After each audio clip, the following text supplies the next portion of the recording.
हर चौराहे पे हैवानियत के शिकारी बैठे हैं। हर चौराहे पे हैवानियत के शिकारी बैठे हैं। हर मोहल्ले में फूल मसलने वाले जल्लाद बैठे हैं।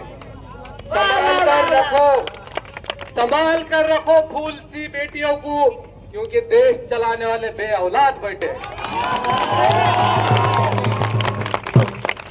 मागच्या अनेक दिवसापासून सोनम भाऊचं त्या ठिकाणी जंतर मंतरवर आंदोलन सुरू आहे।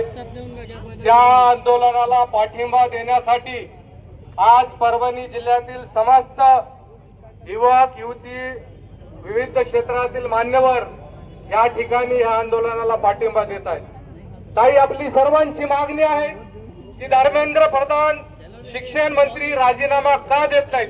त्याचं एक कारण आहे, कारण ते मोठे गावकर सरांच्या क्लासचा विद्यार्थी असल्यामुळे राजीनामा देणार नाही।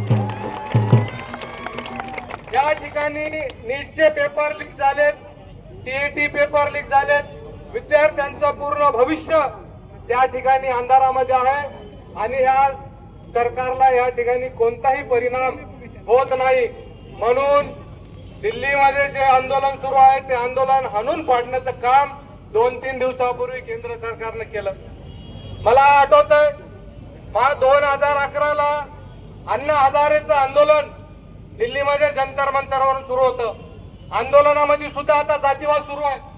त्या आंदोलनाला सर्व पक्षाचे लोक अण्णा हजारेच्या आंदोलनाला पाठिंबा देण्यासाठी गेले।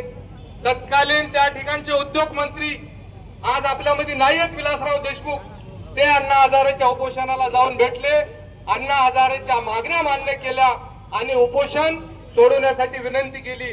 परंतु 2026च्या ह्या जातीवादी सरकारमध्ये एकही मंत्री नाही की तो सोनम वांगचुकला जाऊन त्या ठिकाणी भेट दिली असेल किंवा त्यांच्या मागण्या मान्य केल्या असतात आणि त्या ठिकाणी राजीनामा देण्यासाठी त्या ठिकाणी त्यांना भाग पडला असेल, असा कोणताही मंत्री सध्या तरी या केंद्र सरकारमध्ये नाहीये। अनेक मुद्द्यावर या ठिकाणी सरकारनं भांडणं लावलेत। ओबीसी मराठा भांडण लावलं, मातांग बौद्ध भांडण लावलं, या ठिकाणी हिंदू मुस्लिम भांडण लावलं। हे सगळे भांडण लावून हे सरकार या ठिकाणी तमाशा बघण्याचं काम या ठिकाणी सुरू आहे। म्हणून येणाऱ्या काळामध्ये आपल्याला फार बारकाईनं या ठिकाणी विद्यार्थ्यांच्या प्रश्नावर एकत्र होणं गरजेचं आहे। तुमचं आमचं भविष्य जरी या ठिकाणी अंधारात गेलं असेल, परंतु विद्यार्थ्यांचं भविष्य आज या ठिकाणी उज्ज्वल करण्यासाठी तुम्हाला आम्हाला या ठिकाणी एकत्र येण्याची गरज आहे। मी जरी शिक्षण घेऊन इंजिनियर झालो नसत, पण माझा मुलगा शिक्षण घेऊन इंजिनियर होईल आणि मी इंजिनियरचा बाप त्या ठिकाणी पुकारला जाईल, म्हणून मला त्याचा अभिमान आहे। म्हणून या ठिकाणी विद्यार्थ्यांच्या प्रत्येक आंदोलनाला आपण सर्वांनी या ठिकाणी पाठिंबा दिला पाहिजे असं मला या ठिकाणी वाटतंय। अनेक आंदोलन आपण परभणीतून केले। परभणीच्या त्या आंदोलनाला एक ऐतिहासिक गोष्ट आहे की परभणीच्या आंदोलनानंतर देशामध्ये विविध क्षेत्रामध्ये आंदोलन यशस्वी होतात। म्हणून मी या ठिकाणी या भैयाचं आणि विशेष करून माधुरीताईचं या ठिकाणी अभिनंदन करतो की अनेक दिवसापासून या नीट संदर्भामध्ये कोणतंही आंदोलन झालं नव्हतं, परंतु नीट पेपरचे जे विषय होते त्या विषयाला आपण नेटानं पुढे नेतात। आम्ही सर्व लोक या ठिकाणी आपल्या सोबत आहोत।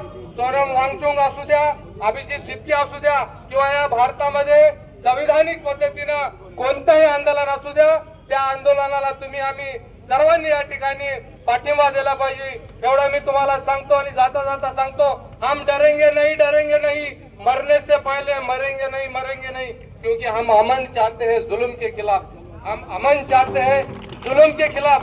अगर जंग लाजमी हो तो फिर जंगी सही। जय हिंद।